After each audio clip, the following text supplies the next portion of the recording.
We all have mental health. It is just as important as physical health. It is not only about mental illness or mental disorders. This is just one part of a bigger picture. It's best to think about mental health as being on a continuum, rather than people being either mentally ill or mentally well. We are all on the continuum, and we move up and down according to factors such as our genetic makeup and upbringing, our life circumstances, and the stresses we are under. At one end of the continuum, we have mental disorders, like depression or anxiety. And at the other end, we have states of positive mental health, when we're thriving, content, and fulfilled.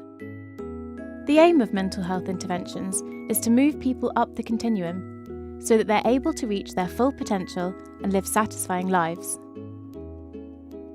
The World Health Organization describes mental health as a state of well-being in which every individual realizes his or her own potential, can cope with the normal stresses of life, can work productively and fruitfully, and is able to make a contribution to his or her community.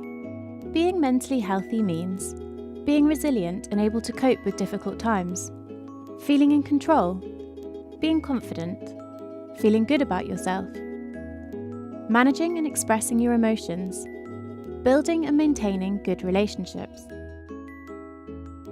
We all experience periods when we feel stressed, worried, anxious, sad, afraid, or angry. These are all normal emotions. However, when these emotions become severe enough that it interferes with a person's ability to function daily, and these feelings become persistent over time, then it can develop into a mental health problem. There are many different types of mental disorders. When left untreated, mental disorders can be chronic and long-lasting, and are associated with increased disability. They significantly have an impact on daily functioning and frequently interfere with family, social, and work responsibilities. Fortunately, there are effective treatments and evidence-based interventions available that aim to help individuals understand and cope with symptoms of mental illness. However, very few people with mental disorders access existing treatment services. This may be due to barriers such as the stigma attached to seeking help, the lack of understanding of mental health problems, uncertainty of how to get help, or the fear of disclosing mental health problems.